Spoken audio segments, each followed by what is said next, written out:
오늘은 하나님의 복음의 내용이라고 하는 제목으로 하나님 말씀 전하겠습니다. 오늘은 특별히 어버이 주일인데 어버이 주일과는 관계없는 로마서를 계속해서 오늘 두 번째 설교를 하게 됩니다. 어버이 주일에 대한 어버이를 공경하는 그런 설교도 필요하겠죠. 또 해년마다 그런 설교들을 여러분들이 다 들어오셨습니다. 그런데도 왜 가정에서의 그 삶의 모습은 여전히 더 부모를 멀리하고 공경을 멀리할까요? 그 원인은 다른 데 있는 것이 아니라 복음의 진리를 아직 깨닫지 못하고 있기 때문이라고 저는 생각합니다. 그러니까 우리가 진리의 말씀, 복음의 내용을 분명하게 알고 자신이 어떤 존재인지를 알고 그 말씀을 알게 되면 강요하지 않아도 시키지 않아도 마음에서 부모에 대한 공경과 사랑이 나오게 되어져 있는 것이죠. 그런데 회심하지 않고 거듭나지 않는 사람들에게 아무리 강요하고 아무리 주입이 시켜도 그 마음에서 일어나지 않는 것을 어떻게 할 수 있겠느냐는 것입니다. 그래서 어버이 주일에 관련된 설교를 할까 고민도 하다가 아니야.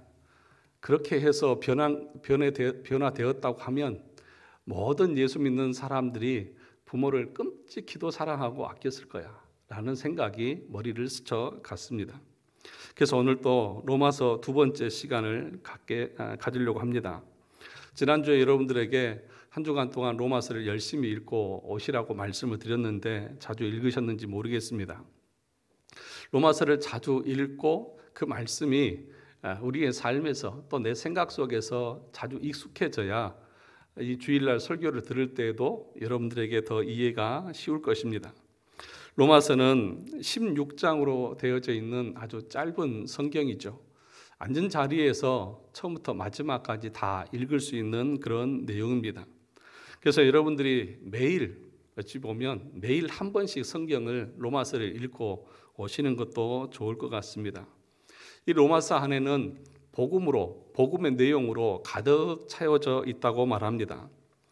그래서 우리가 로마서를 깊이 공부하고 이해하게 될 때에 복음의 내용과 의미를 더 정확하게 이해하고 우리가 그 구원의 길을 올바르게 걸어갈 수 있는 것입니다. 그래서 종교개혁자 칼빈은 로마서에 대해서 이렇게 표현했습니다. 누구든지 이 서신의 지식을 획득하는 자는 성경 전체의 가장 은밀한 보물들을 접할 수 있는 문을 지나게 된다. 그러니까 성경 전체에서 가장 은밀한 보물, 그것은 우리를 천국으로 이끌어가는 구원의 도겠죠. 예수 그리스도를 통해서 우리가 구원 얻는 그 도의 문을 이 로마서를 깊이 공부함을 통해서 우리는 들어갈 수 있다는 것입니다. 이 로마 교회는 누구에 의해서 세워졌는지 알 수 없습니다. 단지 추측하기로는 사도행전 2장에 보면 오순절에 그 마가의 다락방에 기도할 때 성령이 임하는 그 순간에 로마에서 온 성도들도 로마에서 온 사람들도 있었다는 그 기록이 있습니다. 그리고 그 이후에 베드로를 통해서 많은 사람들이 회심하는 그런 은혜를 경험했습니다. 사람들이 사도들 앞에 나와서 뭐라고 말했습니까? 가슴을 치면서 형제들아 우리가 어찌할꼬 하면서 하나님의 그 성령의 회심케 하시는 역사를 베드로의 설교를 통해서 그들이 경험했던 것이죠. 많은 성경학자들은 그때 회심한 성도들이 로마에 돌아가서 그 사람들에 의해서 교회가 세워졌을 것이다. 그렇게 추측을 합니다. 사도행전 18장에 보면 브리스길라와 아굴라라고 하는 부부를 이 바울이 만납니다. 누구요? 브리스길라와 아굴라. 누가 남편이고 누가 아내죠? 그거 알아서 뭐 하겠습니까? 그렇죠? 먼저 나온 것이 보통 우리는 남편이라고 생각하는데 아내가 먼저 나오고 그 다음에 남편이 먼저 뒤에 나오죠. 그런데 바울이 이 로마서를 로마 교회에 보내기 이전부터 그러니까 사도행전 18장에 보면 브리스길라와 아굴라라고 하는 로마 교회 성도들이 있었다는 것을 우리는 알 수 있습니다. 이 브리스길라와 아굴라 부부는 로마의 황제 글라우디오가 유대인들을 추방하는 AD 49년에 그 그 추방령 때문에 고린도까지 온 사람들입니다. 그래서 거기서 바울을 만나서 함께 사역을 감당했던 것을 우리가 보면 바울이 로마서를 기록하기 전에 로마 교회가 있었고 거기에는 그 로마 교회 성도들의 그 모습을 보면 참 믿음과 삶이 신실했던 것을 볼 수 있습니다. 그렇지 않습니까? 브리스길라와 아굴라가 바울과 함께 사역하는 것을 보면 그들은 자기의 목이라도 내어줄 정도로 헌신적으로 사역했던 사람인 것을 보면 바울이 이 로마서를 보내기 전에도 로마 교회 성도들은 믿음에 굳게 서서 주님을 위해서 살아갔던 사람들인 것을 우리가 볼 수 있습니다.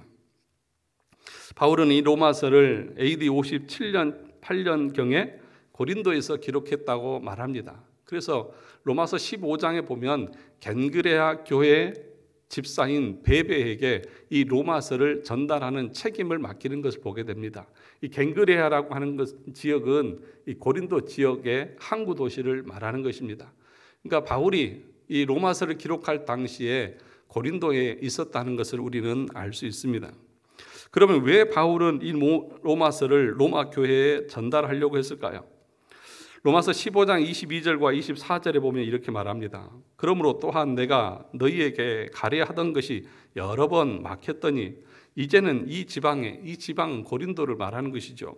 일할 곳이 없고 그러니까 그 고린도 지역에 복음을 선포하는 일들을 바울이 잘 감당해서 더 이상 복음을 전할 곳이 없어서 이제는 선교의 지역을 넓히려고 하는 하나의 목적이 있었던 것을 발견할 수 있습니다.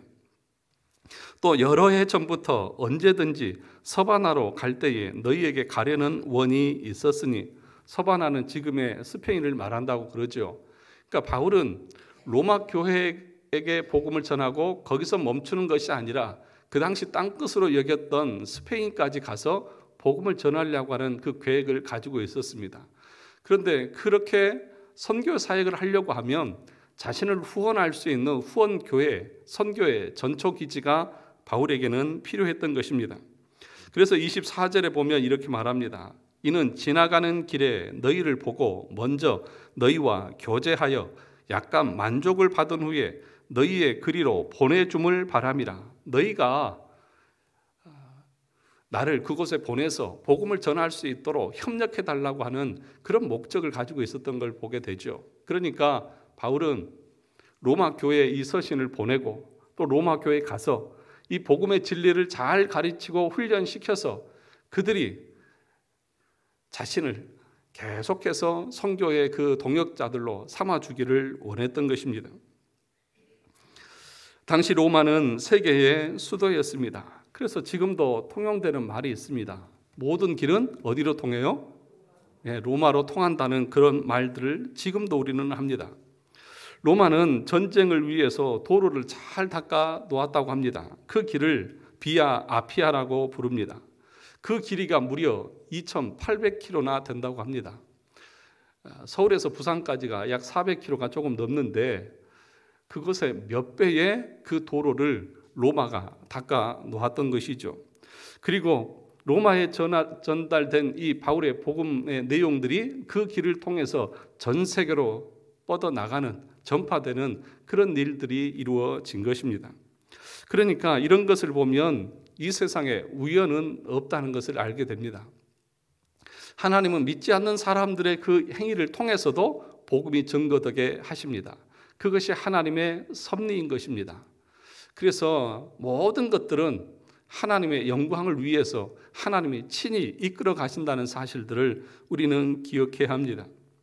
그래서 여러분들이 로마서를 보시면서 중요한 단어들을 많이 발견을 하게 될 것입니다. 첫째가 뭐냐 하면 의라고 하는 단어입니다. 하나님의 의, 또 의, 불의 뭐 하는 이런 의라고 하는 그런 단어들을 많이 발견하게 될 것이고, 두 번째는 구속이라고 하는 단어들을 많이 보게 될 것입니다. 그리고 세 번째는 화목제물이라고 하는 말을 많이 듣게 될 것입니다. 이런 내용들이 이제 로마서를 계속 공부해 나가면서 무엇을 의미하는지를 여러분이 발견하게 되고 더 깊이 공부하게 될 것입니다. 그래서 오늘은 여러분들에게 로마서를 다 읽고 오라고 했는데 읽고 오셨는지 안 오셨는지는 모르겠지만 한번 로마서 전체를 한번 대략적인 내용들을 살펴보면서 내용을 알려드려야 여러분들이 로마서를 읽을 때 조금 도움이 되지 않을까 그런 생각을 했습니다. 그래서 1장부터 15장까지 살펴보려고 하는데 살피고 정리를 하다 보니까 많아져서 오늘은 아마 7장 정도까지 여러분들에게 대략적인 얘기를 하고 마치지 않을까 그런 생각을 합니다. 여러분 1장을 다 보시면 바울이 뭐라고 말합니까? 자신을 복음을 위한 택정함을 입은 사도로 소개하면서 이 로마서를 시작을 하고 있습니다. 사도가 전할 복음은 하나님이 선지자들을 통해서 그 아들에 관하여 성경에 미리 약속하신 것이다. 2절에 이렇게 시작을 하고 있습니다. 그러니까 사도가 전하는 복음의 핵심은 무엇이라는 것입니까? 아들이라는 것입니다. 그것을 전제하고 시작하고 있습니다. 그래서 로마서를 압축해서 꾹 짜서 하나의 문장으로 만든다고 하면 뭐라고 정리를 할 수 있을까요? 하나님의 아들 예수 그리스도, 하나님의 아들 예수 그리스도, 그분에 대해서 이야기를 하는 것입니다. 바울 사도는 복음을 가리켜서 이렇게 말했습니다. 복음은 모든 믿는 자에게 구원을 주시는 하나님의 무엇이다? 능력이다. 17절에서 그렇게 말합니다. 이것이 복음이라는 것입니다. 그러니까 하나님의 아들 예수 그리스도께서 이루어 놓으신 그 의, 그 능력을 모든 사람들이 믿음으로 구원을 얻게 하는 것, 이것이 지금 로마서에서 바울이 전하고자 하는 내용 중에 핵심이라는 것입니다. 17절에는 복음이 구원의 능력이 될 수 있는 것에 대해서 이렇게 말합니다. 복음에는 하나님의 의가 나타나 있기 때문이다. 그렇게 말합니다. 복음에는 뭐가 나타나 있어요? 하나님의 의. 그래서 이 하나님의 의가 무엇인지를 여러분들이 알아야 복음이 무엇인지를 알 수 있게 되는 것입니다. 그래서 이 복음에 나타난 하나님의 의가 인간을 의롭게 하기 때문에 인간의 의가 인간을 의롭게 하는 것이 아니다라고 말하는 것입니다. 우리 인간을 의롭게 하는 것은 여러분의 자신의 의가 아니라고요. 하나님의 의로 말미암아서 우리는 의롭게 되어지는 것이지, 우리 인간이 어떤 선행을 행함을 통해서 하나님 앞에 의롭게 되는 존재가 아니라는 것입니다. 이것이 바울이 전하고 있는 구원에 이르는 복음의 핵심인 것입니다. 그래서 바울은 그 이야기를 3장 21절에서 한 번 더 반복을 합니다. 우리 3장 21절을 한번 볼까요? 3장 21절입니다. 다 같이 읽어보겠습니다. 시작. 이제는 율법 외에 하나님의 한 의가 나타났으니 율법과 선지자들에게 증거를 받은 것이라. 그런데 인간들은 자신의 의를 주장을 하려고 하죠. 자신이 대단한 것처럼. 그래서 하나님의 의를 쉽게 받아들이려고 하지 않는 것입니다.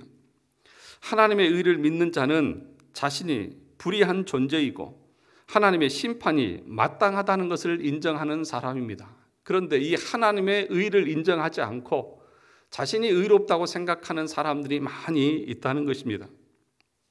그런데 하나님의 의를 믿는 자는 자신에 대해서는 어떻게 생각하느냐 하면, 저는 불의한 자입니다. 저는 의롭지 않습니다. 제 안에는 의로운 것이 눈꼽만큼도 찾아볼 수 없습니다. 자신의 의를 믿지 않아야만 인간은 하나님의 의를 믿을 수 있는 것입니다. 하지만 인간은 순순히 자신의 불의를 인정하지 않고 하나님의 의를 믿으려고 하지 않습니다. 왜냐하면 선악과를 먹은 인간은 스스로 선악을 판단해서 자기 스스로 의를 행할 수 있다고 여기는 교만한 존재이기 때문에 그런 것입니다. 그래서 여러분, 우리가 수요일마다 웨스트민스터 신앙 고백서를 공부하는데 여기에 공부를 안 하시는 분이 대다수여서 잘 모르실 거예요. 네. 멀리 계신 분들은 카카오 TV를 통해서라도 수요일 날 7시 반에 꼭 같이 공부했으면 좋겠습니다. 구원 얻는 믿음에 대해서 설명을 하면서 뭐라고 말씀을 드렸냐 하면, 우리가 하나님을 위해서 뭘 행하고 또 하나님을 위해서 무슨 열심을 갖고 하나님을 믿고 안 믿고 그걸 떠나서 제일 먼저 우리가 해야 될 것이 무엇이냐, 그것은 나의 의를 버리는 것이다. 내 자신에 관련된 의를 끊는 것이다. 그래야만 우리가 하나님의 의를 바라볼 수 있다고 말씀을 드렸습니다. 그런데 여러분 참 대단하신 분들이시잖아요. 다 자기 의의에 사로잡혀 있잖아요. 나 이 정도면 괜찮고 또 나는 이런 사람이야 라고 하는 의식들이 여러분 가운데에 딱 자리 잡고 있잖아요. 겉으로는 겸손한 척해요. 말도 공손하게 하고 행동도 그럴듯하게 해요. 그런 마음 가운데에 나는 그래도 괜찮은 존재야 라고 하는 의식들을 다 가지고 있다는 거예요. 그것이 바로 하나님의 의를 믿지 않는 자기 의를 따라서 살아가려고 하는 멸망받은 존재의 모습이라는 것입니다. 그것을 가리켜서 성경은 뭐라고 말하냐면 불의다 그렇게 말합니다. 불의가 뭐예요? 하나님을 의지하지 않는 것이 불의입니다. 하나님의 의를 믿지 않는 것이, 자신을 믿는 것이 그것이 불의고, 그 불의한 자들은 하늘로부터 하나님의 진노가 그들 머리 위에 내릴 것이라고 말하는 것입니다. 그러니까 늘 말씀드리는 것이 우리의 목이 뻣뻣하고 교만해서 하나님의 불의 앞에 무릎 꿇지 못하고 엎드려지지 않는 자는 절대로 천국에 갈 수 없고 구원에 이를 수 없다고 하는 것이 바울이 계속해서 1장에서부터 말하고 있는 복음의 핵심적인 내용이라는 것입니다. 그래서 1장 18절부터 31절까지 쭉 기술을 하고 있는 것입니다.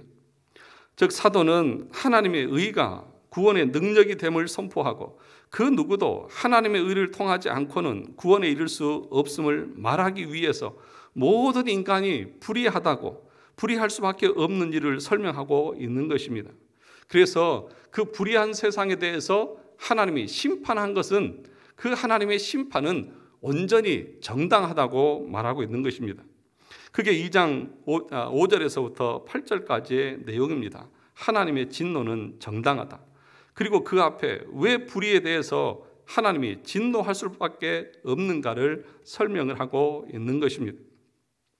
아울러 인간의 불의함은 유대인의 율법으로도 해결할 수 없다는 것을 자세하게 기록하고 있습니다. 이방인들은 율법은 없지만 그 양심이 율법이 되어져서 하나님의 심판을 받고, 유대인들은 그 율법에 의해서 하나님의 심판을 받는다. 그러므로 유대인이나 또는 헬라인이나 모든 사람들은 죄 아래 놓여 있고 하나님의 심판 아래 놓여 있다고 하는 것이 바울이 말하고 있는 주장인 것입니다. 따라서 유대인도 이방인과 다를 바 없이 하나님의 진노에 속할 수밖에 없는 존재라는 것을 2장 12절에서부터 계속 이야기하고 있습니다. 그래서 3장 4절에서는 뭐라고 말합니까? 사람은 다 거짓되다. 인간은 다 거짓되다고 선언해 버립니다. 사람은 다 거짓되다. 유대인이나 헬라인, 그러니까 유대인, 헬라인 이 말은 단순히 유대인, 이방인 이 얘기가 아니라 모든 인간을 이렇게 표현하는 것입니다. 이게 3장 9절입니다. 따라서 세상에 의인은 없고 오직 죄인만 있을 뿐임을 3장 10절에서부터 18절까지 강조하고 있는 것입니다. 그러면서 사도는 3장 19절에서 20절까지 해서 유대인들이 율법을 오해했음을 이야기합니다. 그러니까 로마 교회에는, 로마는 유대인들이 아니고 이방인이지 않습니까? 그런데 그 로마 교회에도 여전히 디아스포라, 흩어진 유대인들이 있었던 것이죠. 그래서 그 유대인들을 향해서도 한마디를 더 하는 것입니다. 율법이 인간의 입을 막고 온 세상이 심판 아래 있음을 인정할 수밖에 없도록 죄를 깨닫기 위한 기능으로 준 것이지, 인간이 그 율법을 지켜서 의롭게 되어지는 것은 아니라고 차근차근 설명을 하고 있는 것입니다. 그리고 다시 1장 17절에서 선포했던 그 복음의 핵심인 하나님의 의에 대해서 말하고, 인간은 그 의를 믿는 믿음으로만 의롭게 될 수 있다고 하는 것을 3장 21절에서부터 31절까지 계속해서 말하면서 확인 도장을 찍는 것입니다. 이게 복음이라는 것입니다. 한마디로 말하면, 압축하고 압축해서 정리를 하면 우리 인간 스스로는 의롭게 될 수 없다. 하나님의 의, 예수 그리스도의 그 의를 덧입어야만 우리는 의롭게 될 수 있다. 그런데 인간은 악해서 그 하나님의 의를 인정하지 않고 자기의 의를 주장한다. 이방인들은 그럼에도 불구하고 율법이 없지만 자기 양심이 율법이 돼서 하나님의 심판을 받고, 유대인들은 그 율법에 의해서 정죄를 받아서 모든 인간은 다 정죄 아래 있다. 그것이 지금 바울이 제일 먼저 말하고 있는 것입니다. 그래서 믿음으로만 의롭게 된다고 하는 그 실례를 4장에서 아브라함의 예를 들어서 설명을 하고 있는 것입니다. 여러분, 아브라함은 행위를 통해서 의롭게 되어졌습니까? 믿음으로 의롭게 되어졌습니까? 사실입니까? 야, 봐라. 너희들이 그렇게 위대한 존재로 여기고 있는 아브라함도, 너희의 믿음의 조상이라고 보는 아브라함도 그가 율법을 지키고 의로운 행위를 통해서 하나님 앞에 인정받은 것이 아니라 그 십자가의 의, 하나님이 마련해 놓으신 그 의를 믿음으로 말미암아서 의롭게 된 것이다 라고 하는 것을 4장에서 설명을 하고 있는 것입니다. 아브라함은 하나님이 시키시는 일을 잘해서 그 대가로 의롭다 칭함을 받은 것이 아니라 그저 약속하신 하나님의 말씀을 믿음으로 의로운 자가 되었다는 것입니다. 그리고 5장에서는 그 하나님의 의로우신 예수 그리스도, 그 예수를 믿는 믿음의 사람이 하나님과 어떤 관계에 있는가를 이야기합니다. 즉 믿음으로 의로워진 상태가 어떠한 것인지에 대한 설명이 바로 5장의 내용입니다. 그것은 무엇입니까? 5장에 보면 하나님과 더불어 화평한 존재가 되어졌다. 5장 1절을 같이 한번 읽어보겠습니다. 5장 1절입니다. 다 같이 시작. 그러므로 우리가 믿음으로 의롭다 하심을 받았으니 우리 주 예수 그리스도로 말미암아 하나님과 화평을 누리자. 그러니까 우리는 죄로 말미암아서 하나님과의 화평이 깨어진 사람들이죠. 그 하나님과 깨어진 화평을 온전하게 회복할 수 있는 길은 우리 인간이 무슨 선한 행위를 통해서 하나님의 인정을 받을 수 있는 것이 아니라 예수 그리스도, 하나님이 마련해 놓으신 그 화평의 길을 우리가 믿음을 통해서 받아들임으로만 하나님과 화목할 수 있고 그 하나님과의 화평을 누릴 수 있다는 것입니다. 여러분, 하나님과 화평하지 않는 존재는 어디 가죠? 그러니까 구원의 도를 로마서에서는 분명하게 설명을 하는 거예요. 그런데 여러분, 내 의가 살아있는 사람들은 절대로 그리스도의 의를 전적으로 의지하지 않습니다. 그런 가짜들이 교회 안에 많이 있다고 제가 여러 번 설교 시간에 말씀을 드렸습니다. 모든 인간은 그들의 불의함으로 인해서 하나님과의 화평이 깨어진 상태에 있습니다. 그래서 그 누구도 하나님께 나아갈 수 없습니다. 하지만 예수님이 의가 되심으로 그 의를 믿는 사람은, 그 믿음의 사람은 하나님과 화평이 이루어진다는 것입니다. 그리고 어떻게 됩니까? 점점점 그분과 화목하게 되는 것입니다. 여러분이 신앙생활을 통해서 하나님과 친해져야 되는 것은 마땅한 일 아니겠습니까? 여러분이 정말 하나님이 좋으십니까? 예수 앞에 나오시는 것이 좋고 말씀을 듣는 것이 좋고 그리고 하나님이 기뻐하신 일을 행하는 것이 즐겁습니까? 이런 사람들이 회심하고 거듭난 하나님의 백성인 것이죠. 점점 하나님이 좋은 거예요. 점점 하나님의 말씀이 듣기 좋은 거예요. 그런데 회심하지 않는 사람들은 그게 좋지 않습니다. 지금 제가 설교할 때 여러분 의로운 존재가 아닙니다. 여러분 잘났다고 스스로 뻐기고 다닐지 모르지만 여러분 하나님 앞에서 쓰레기입니다. 이렇게 얘기할 때 여러분 마음이 어떠세요? 젊은 목사가 연세 많으신 어르신들한테 못하는 말이 없네. 혹시 그런 마음 드시는 분 안 계시죠? 제 얘기가 아니라 그 말씀을 여러분들이 아멘으로 받는 분들이 천국 가는 하나님의 백성이라는 거예요. 그게 아닌 사람들은 절대로 구원에 이를 수 없다는 것이 바울이 지금 말하고 있는 것입니다. 그런데 여러분, 회심하지 않고 억지로 하는 사람들은 예수님에게 나오라고 하는 그 말을 어떻게 받아들일까요? 기뻐서 갈까요? 아니죠. 억지로 가는 사람들은 달갑지가 않은 것입니다. 그래서 이런 사람들은 천국 가고 싶지도 않은 거예요. 그분에게 친하게 지내는 것이 아니라 뭔가 내가 업적과 공로를 내서 내 열심과 자격과 조건을 바탕으로 내가 천국에 이르러야 되겠다고 하는 아주 교만한 그 마음을 가지고 하나님 앞에 나가는 것입니다. 그래서 그렇게 살아가는 교만한 사람들은 점점점 하나님과 멀어지게 되어져 있는 것입니다. 그래서 믿는 성도들은 믿음으로 말미암아 내 영광이 아니라 하나님의 영광을 바라보고 즐거워할 수 있고, 믿음으로 인해서 환난 중에도 인내하고 소망을 가지고 살아갈 수 있는 존재가 되어졌다고 로마서 5장 2절에서 4절까지 말하고 있는 것입니다. 여러분, 로마서 5장 2절부터 4절까지 같이 한번 읽어보겠습니다. 로마서 5장 2절부터 4절까지입니다. 시작. 또한 그로 말미암아 우리가 믿음으로 서 있는 이 은혜에 들어감을 얻었으며 하나님의 영광을 바라보고 즐거워하느니라. 다만 이뿐 아니라 우리가 환난 중에도 즐거워하나니 이는 환난은 인내를, 인내는 연단을, 연단은 소망을 이루는 줄 알미로다. 그러니까 회심하고 거듭난 성도들은 어떤 상태에 있는 것입니까? 하나님의 영광을 바라보며 그 앞에 나아갑니다. 그런데 뭐라고 말하냐 하면 이렇게 우리가 은혜 안에 거하게 되는 중요한 이유, 원인이 뭐냐? 그것이 바로 믿음이라는 것입니다. 믿음으로 우리가 이 은혜에 들어간다는 것입니다. 믿음이라고 하는 수단을 통해서 들어간다는 것입니다. 이 이야기를 계속해서 말하는 것입니다. 믿음이 무엇입니까?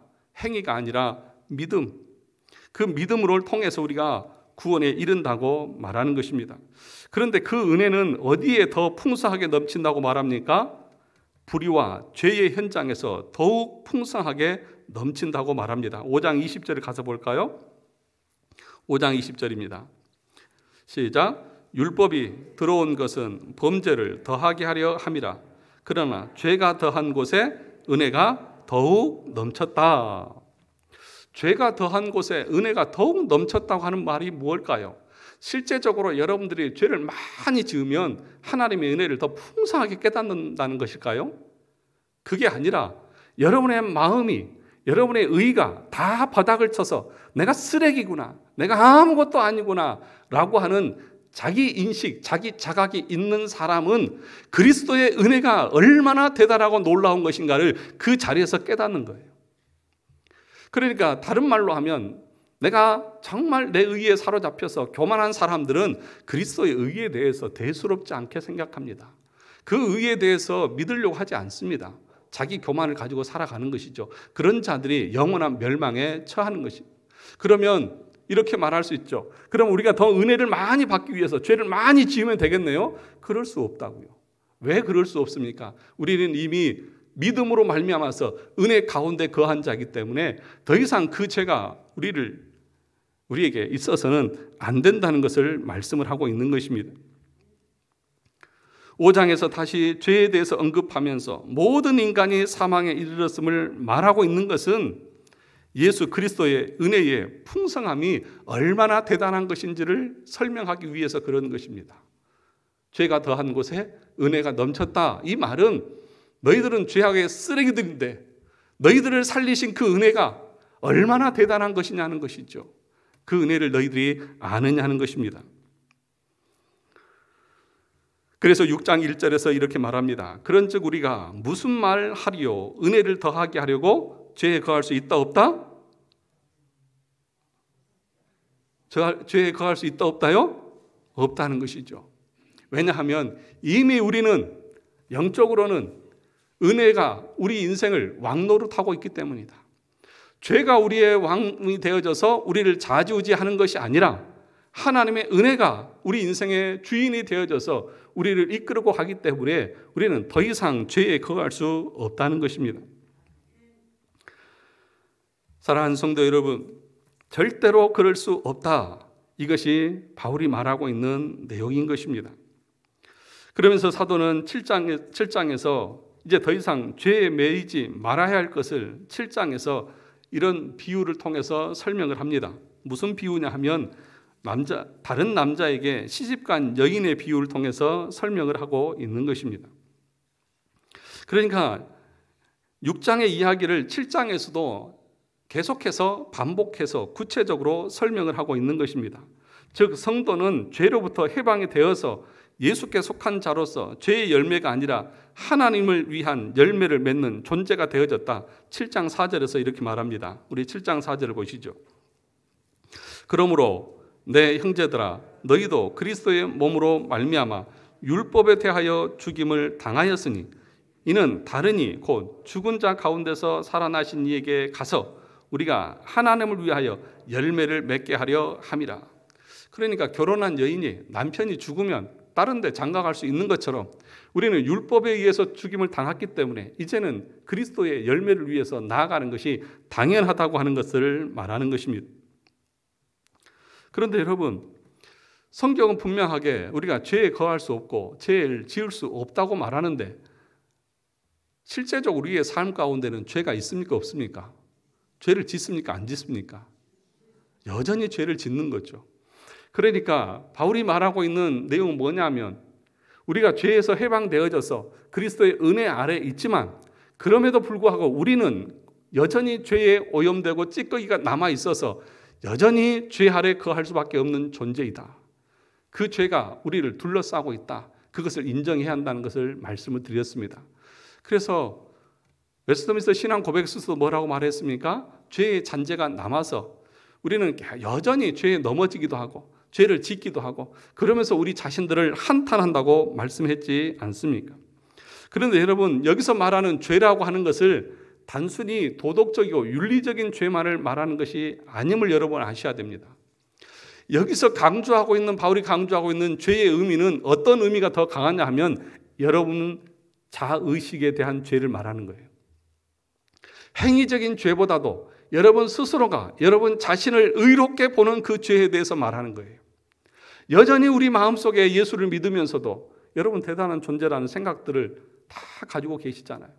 교회 안에서도 어떤 직분을 맡으면 자기가 무슨 대단한 존재나 되는 것처럼, 또 사회적으로 무슨 지위가 있으면 교회 안에 들어와서도 그것으로 교회 안에서 권세를 누리려고 하는 자아의식, 자기 행위, 자기 존재에 대한 그런 우월함들이 다 있지 않습니까? 그것이 아직 거듭나지 못한, 회심하지 못한 증거라고 바울은 지금 말하고 있는 것입니다. 안타까운 것은 여전히 그런 사람들이 있다는 거예요. 그런데 정말 회심한 사람들은 그것에 대해서 다 내려놓습니다. 그것이 성령께서 우리 안에서 맺는 열매인 것입니다.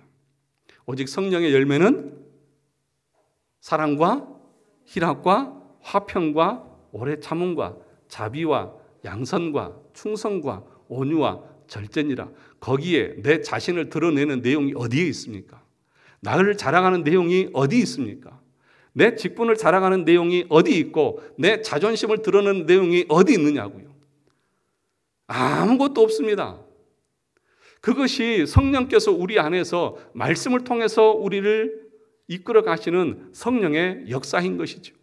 만약에 그래서 내 안에서 이런 모습이 없다고 하면 하나님, 성령의 하나님 은혜를 나에게 주셔서 내 안에서 이런 마음들이 뒤집어지고 새로워져서 내가 아무것도 아닌 쓰레기 같은 존재라는 것을 깨닫게 해 주십시오. 그리고 하나님 앞에 납작 엎드려서 그리스도, 예수 그리스도, 하나님께서 마련해 오신 그 하나님의 의의 방법만을 내가 온전하게 철저하게 바라보며 하나님 앞에 따라가게 하옵소서라고 기도하는 것이 구원의 길을 가는 성도의 마음의 상태인 것입니다. 여러분, 그래서 사도 바울은 7장에서 다시 죄에 대해서 언급을 합니다. 그렇죠? 7장을 여러분 계속 읽어보다 보면 마지막에 바울이 이렇게 얘기를 합니다. 우리 7장 24절을 볼까요? 7장 24절입니다. 23절부터 같이 보겠습니다. 23절부터 시작. 내 지체 속에서 한 다른 법이 내 마음의 법과 싸워 내 지체에 있는 죄의 법으로 나를 사로잡는 것을 보는도다. 오호라, 나는 공고한 사람이로다. 이 사망의 몸에서 누가 나를 건져내랴. 그러니까 거듭난 사람들 안에도 이 죄로 말미암는 고통과 아픔들이 계속 있다는 거예요. 그러니까 여러분, 여기 7장까지 오면서 바울이 지금 계속 지적하고 있는 것이 뭐예요? 죄에 대해서 계속해서 말하고 있는 거예요. 만약에 바울의 이 로마서 내용이 한 편의 설교라고 하면 바울은 처음부터 끝까지 이 설교를 듣는 성도를 향해서 너희의 죄에 대해서 알아야 된다. 너희가 죄인이라는 것을 깨달아야 된다. 너희의 죄로 말미암아서 하나님 앞에 갈 수 없다. 그러므로 하나님의 의를 받아들여야 된다고 하는 것들에 대해서 계속해서 말하는 것입니다. 이 설교의 내용 중에 긍정적으로 말해주고 위로해주고 있는 내용이 어디 있냐고요. 평안하다, 평안하다, 잘 될 것이다, 잘 될 것이다, 긍정적인 사고, 너희의 소원이 원하는 대로 다 이루어질 것이라고 하는 기적이 나타나서 네가 원하는 거 다 이루어질 것이라고 하는 내용이 어디에 있느냐고요. 로마서에 어디에 그런 내용이 있느냐고요. 그러므로 여러분, 제가 늘 말했죠. 주일날 설교 이 강단에서 여러분들에게 사사로운 세상적인 위로나 하고 얼마나 힘드셨습니까? 위로 받으십시오. 여러분 그 정도면 괜찮습니다. 라고 말하는 말하는 설교자를 청교도들은 사악한 자라고 말했습니다. 사악한 자. 왜요? 그렇게 얘기하면 그 성도들은, 그 영혼들은 다 지옥 가니까요. 자기가 죄인인 것을 깨닫지 못하고 자기에 대해서 인식하지 못하면 절대로 십자가를 바라보지 않습니다. 주님의 의를 붙들지 않습니다. 자기가 얼마나 처절한 존재인가를 알면 알수록 그 사람은 그리스도의 십자가를 붙들 수밖에 없는 거예요. 바울이 지금 뭐라고 말합니까? 오호라 나는 공고한 사람이로다. 누가 이 사망의 몸에서 나를 건져내랴. 사망의 몸이랍니다. 사망의 몸. 무슨 얘기냐 하면 자기 몸 안에 지금 죽은 시체가 붙들려서 나랑 시체와 내가 꽁꽁 붙어 있어서 시체를 자기가 끌고 가는 거예요. 이걸 해결해 줄 수 있는 방법이, 이걸 해줄 수 있는 힘이 나에게는 없다는 거예요. 누가 나를 이것에서 건져낼 수 있을까? 그러면서 하나님을 바라보는 거예요. 하나님만이 나를 이 사망에서 건져낼 수 있습니다. 이렇게 외치지 않는 어떤 사람도 하나님은 구원받을 수 없다고 말하는 거예요. 그것이 성경에서 가르치는 구원의 도예요. 그런데 여러분 마음속에 매주 하나님 앞에 나오면서 오호라 나는 공고한 사람이로다. 내가 예수 믿고 있는데 여전히 나는 죄 아래 있구나. 내가 이러고도 목사고 장로고 권사고 집사야? 라고 하는 한탄이 여러분 마음 가운데 있느냐고요. 그 소리를 여러분들이 매주 들으면서 여러분 자신을 하나님 앞에서 각성시키고 하나님의 은혜 아니면 내가 이 세상 가운데서 하나님의 사람으로 살아갈 수가 없습니다. 하나님 은혜를 주십시오. 그러니까 회심한 사람들은 기도의 자리에 갈 수밖에 없는 거예요. 왜요? 기도 아니면 살 수 없으니까. 하나님 은혜가 아니면 살 수가 없으니까. 그런데 여러분 기도의 자리를 사모하십니까? 기도하는 자리에 사모하세요? 기도하는 거 싫어해요. 그러니까 회심한 성도들은 말씀을 통해서 날마다 자기 자신을 두들겨 맞으면서 나는 어떻게 할꼬 내가 이렇게 살다가는 멸망당할 것 같은데 어떻게 할꼬 하면서 하나님의 은혜 앞에 나가 엎드려 부는 거예요. 그래서 매일 눈물로 하나님 앞에 나가는 거예요. 사랑하는 성도 여러분, 여전히 우리는 죄 가운데 놓여 있습니다. 그렇지 않습니까? 제 얘기가 아니라 성경에서 말하고 있는 거고, 로마서에서 계속해서 우리가 예수 믿기 전에도 죄인이었고 예수 믿은 이후에도 우리는 죄 가운데 있기 때문에, 그러므로 여러분들 날마다 여러분 자신을 돌아보십시오. 내가 얼마나 죄인인가. 그것을 깊이 깨달으면 깨달을수록 그것이 진짜 은혜 받은 사람의 모습이라고요. 여러분 귀에 듣기 좋고 재밌고 즐겁고 이런 얘기 듣고 가면서 하나님의 은혜 받았다고 하는 것처럼 어리석은 것은 없는 거예요. 그건 은혜 받은 게 아니에요. 그런데 많은 사람들이 그런 설교를 들으면서 그게 은혜고 오늘도 은혜 많이 받았다고 그러면서 웃으면서 가요. 웃고 가야 될 일이 아니라 울면서 가야 그게 은혜 받은 거예요. 사랑하는 성도 여러분, 오호라 나는 공고한 사람이로다. 이 사망의 몸에서 누가 나를 건져내랴. 정말 자기 몸에 이 시체가 붙들려 있으니까 징글징글한 거예요. 얼마나 고통스럽겠어요. 이 자리에서 필연적으로 벗어나려고 몸부림치는 것이 구원받은 성도의 모습이라는 것입니다. 그래서 바울이 25절에서 뭐라고 말합니까? 25절 우리 다 같이 한번 읽어보겠습니다. 시작. 우리 주 예수 그리스도로 말미암아 하나님께 감사하리로다. 그런즉 내 자신이 마음으로는 하나님의 법을, 육신으로는 제 법을 섬기더라. 그러니까 24절에서 오호라 나는 공고한 사람이로다. 이 사망의 몸에서 누가 나를 건져내랴 라고 말하면서 25절에서 누구를 바라보는 것입니까? 예수 그리스도로 말미암아 하나님께 감사하리로다. 이게 여기서 나오는 거예요. 그러니까 바울은 여기까지 계속해서 너희들이 얼마나 악한 존재인지를 아느냐라고 두들기는 거예요. 그래서 그것을 깨닫고 성령의 은혜로 말미암아서 깨닫고 나서 하나님 감사합니다. 그리고 구원받은 이후에 믿음 생활을 하면서도 늘 자기가 이 죄에 대해서 안타까워하고 쓰러지고 넘어지면서 다시 하나님 내 죄를 용서해 주십시오 하고 그 마음이 늘 그 가운데 있는 것을 보면서 바울은 말하는 거예요. 내가 진짜 구원받은 게 맞구나. 왜요? 내가 죄인인 것을 인식하고 있고 그리고 이 죄에서 내가 어떻게 하면 벗어날까 하면서 하나님의 은혜를 구하고 살아가는 내 모습을 보니까 내가 진짜 회심하고 구원받은 하나님의 사람이 맞구나. 그래서 하나님 앞에 감사하는 거예요. 그래서 8장 1절에서는 뭐라고 말합니까? 8장 1절 시작. 그러므로 이제 그리스도 예수 안에 있는 자에게는 결코 무엇이 없어요? 정죄함이 없는 거예요. 그러니까 이제 나는 자유예요. 여러분은 자유예요. 그것을 인정하고 그 하나님의 십자가를 바라보는 사람들은 하나님의 심판대 앞에서 죄를 정함을 당치 않는 거예요. 그게 바울이 지금 말하고 있는 복음의 내용인 거예요. 그런데 여러분 정말 여기까지 오기까지 여러분 마음 가운데 여러분이 죄인이라고 하는 인식들을 가지고 있냐고요. 예수 믿은 이후에도 여전히 나는 죄로 말미암아서 사망의 시체를 끌고 다니는 존재와 같은 그런 안타까움과 그런 비참한 마음이 여러분 가운데 있느냐고요. 그게 없는 사람들은 기도하시면 됩니다. 하나님, 나에게도 그런 은혜를 베풀어 주셔서 나 자신을 자각하고 알고 깨닫게 해 주십시오. 내가 얼마나 더럽고 추하고 시체와 같이 흉측한 존재인지를 깨닫게 해 주십시오. 그럴 때에 그런 은혜를 하나님 앞에 받을 때에 그런 사람들이 하나님 감사합니다. 이 감격에서 터져 나오는 그 감사를 올려드리는 거예요. 매주마다 저와 여러분 모두가 더 모두에게 이런 은혜가 있기를 주님의 이름으로 축원합니다.